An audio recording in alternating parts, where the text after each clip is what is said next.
everyone. This is your host, Brittany, and welcome back to the PCAT and Pre-Pharmacy podcast. This is the first episode of the new year, and I just want to, say Happy New Year to everyone, and I hope that you enjoyed your holiday and ready to get back to the grind. So, as I mentioned in the last episode that aired last year, December, that I had a list of guests and topics that I am excited to share with you guys this year. So, to jump right into it, I want to introduce our guest, Air Jordan, who is a clinical pharmacist out of Nashville, Tennessee.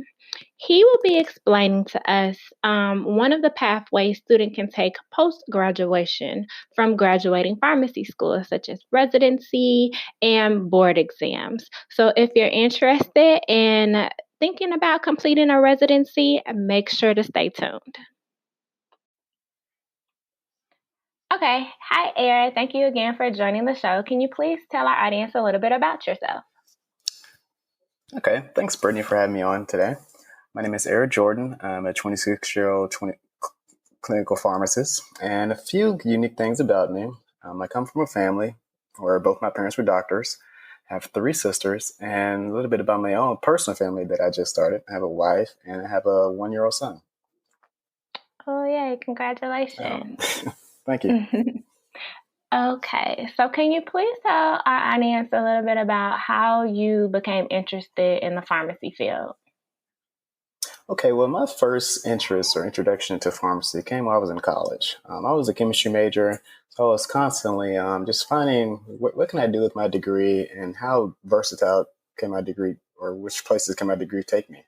So oftentimes we'll have recruiters come for career day to talk about medicine, pharmaceutical, and engineering jobs.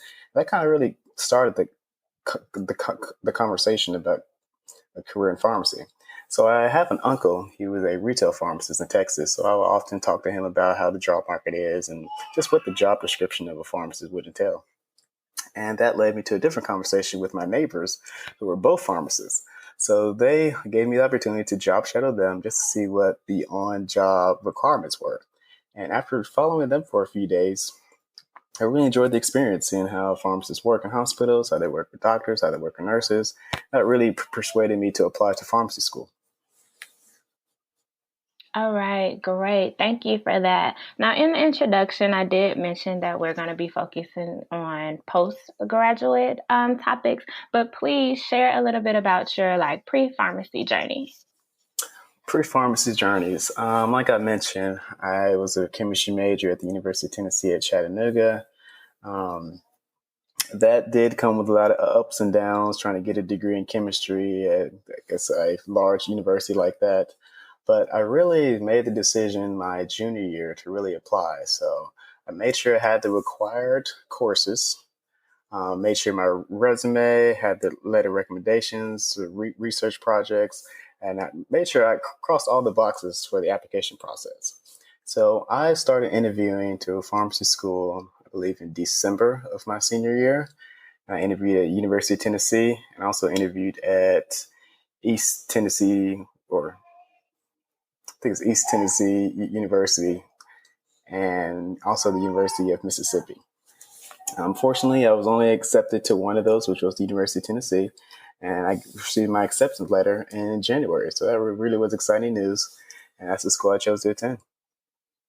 Great. Thank you for that. I always like to kind of highlight how people get to pharmacy school, even though that's, the main goal for most of my audience, but everybody has different routes. Like pharmacy is very, it's different from other pharmacy professions on how you can, get into pharmacy school. So I just like to highlight that.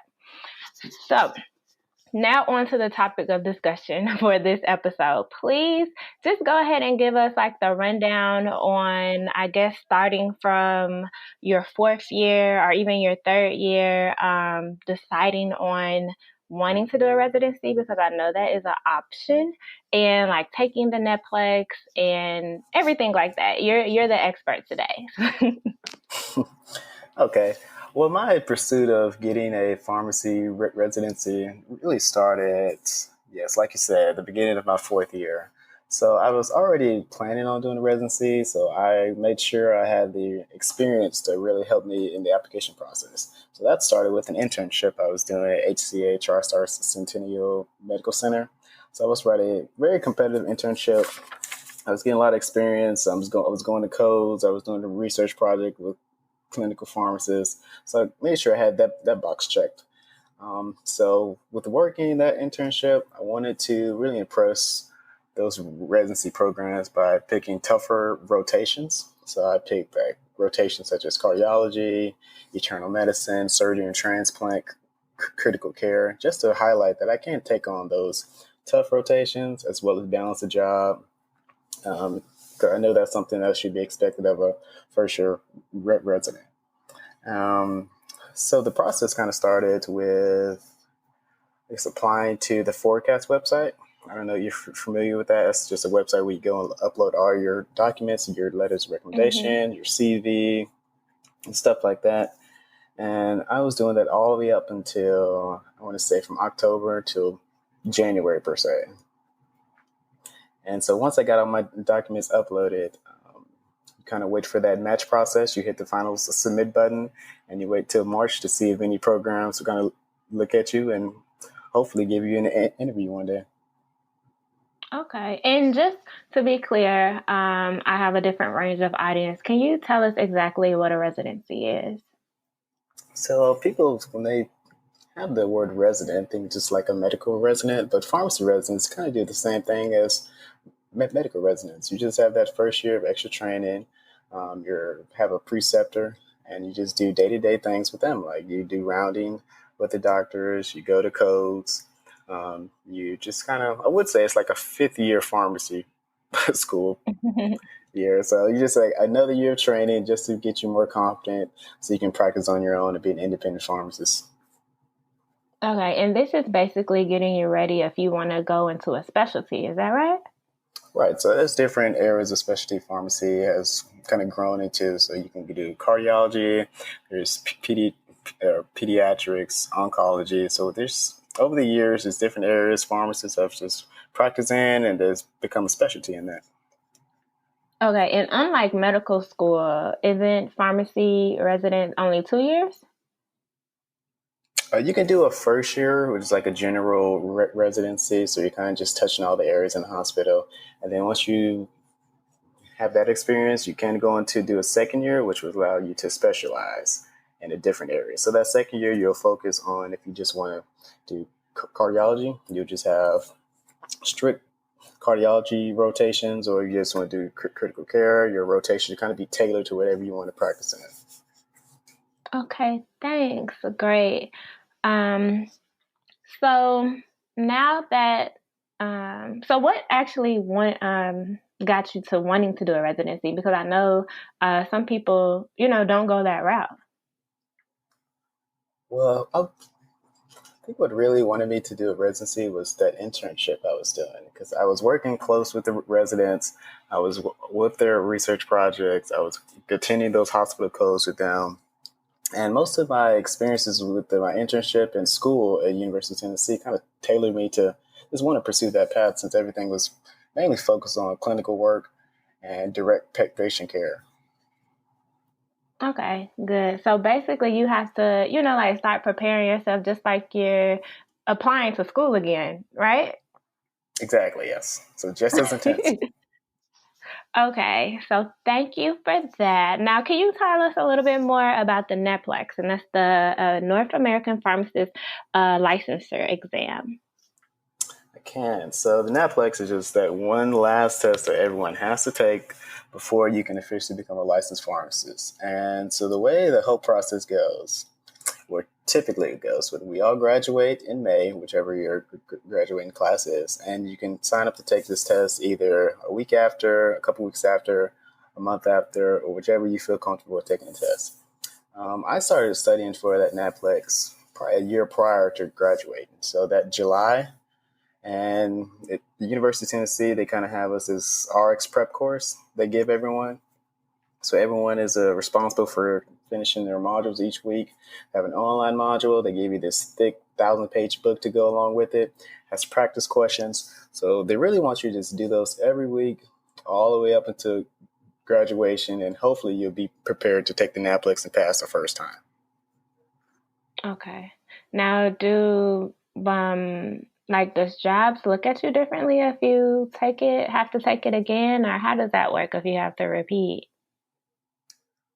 Really, I don't think any job application will look at your NAPLEX score, because once you get your score, then it goes straight to the Board of Pharmacy, and then they'll give you a license. So there's really no way to determine what you made on your NAPLEX. You know what you made on your NAPLEX, but your job recruiters and all that would not know. They just see the license, and they want a licensed pharmacist to apply for their jobs. Okay, great. So, and there's another exam as well. Don't you have to take a law exam? Yes, there is the NAPLEX in addition to the NPJE. So that's like the national or the state law exam. So each state would say have their own pharmacy laws and practices. So depending on which state you want to practice in, you would have to take that additional law exams to take. So here in Tennessee, they just allow you to take the NAPLEX, and then you can take the NPJE, and that's that. But in a different state, such as like California, you have to take the NAPLEX, the NPJE, as well as the California state law exam. So that's 3 exams. Wow. That's a lot. So let's see, basically in your 4th year, so you're doing all your rotations, you're applying for residency and making sure you have all those things in order, and then you're preparing for your board exams, right? Yeah, so the 4th year is definitely the toughest. It takes a lot of time management. There's no really days off from day one till after you pass your board exam. So it takes a lot to stay focused that entire year. To just know, okay, I want to do this week. I have to do this week. I have to pass this rotation. I have these patients to look at, in addition to what I want to do after I graduate. So you always got to be planning for the next step ahead. Okay. And I'm glad that you mentioned that your school had like the NAPLEX preparation for you. I just finished up my pharmacy school interviews, little sessions, and that was something that I was looking for when interviewing, because I knew, well, right now I want to do a residency, but I'm open. Oh, yeah. All right. Well, great. Is there anything else that you would like to share? Like, I don't have any more questions, but if you have anything else that you would like to share, feel free to do so. Okay. I guess we can share a little bit about my career aspirations. Great. Yes. Thank you.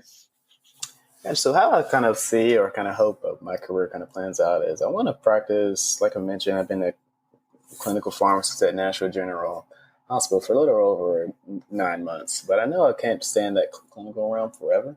So I want to stay in the clinical pharmacist realm for maybe the next 5 or 6 years. And then at that point, kind of assess, so do I want to be maybe a pharmacy manager or a director? And what does that kind of entail? Maybe going back to school and getting a master's just to brush up on those courses to really take into those new roles. And I know this, like, the beauty thing about pharmacy is there's so many different jobs for pharmacy. So I know you can work at the NASA, be a NASA employed pharmacist. You can work at the FDA. Another big thing here in the South is like the opioid pain epidemic. You can be a pain management pharmacist. So you just got to like pick up on those few things, like where there's drugs and medicine, there will always be a pharmacist job. So just kind of keeping your ears, I guess, up and knowing what's out here in the job market as far as pharmacists go. And I think lastly, what I want to do, I have this great rotation at the Board of Pharmacy, and I was working close with the board director, and just seeing how it's kind of like where people go in their really second half of their career. So being involved with your Tennessee State Board, whether that be a director, an inspector, or a policymaker, would be something that I kind of want to do when I'm like 40 or 50 years old, still practicing pharmacy. Alrighty, I would like to thank Air again for being a guest on the show.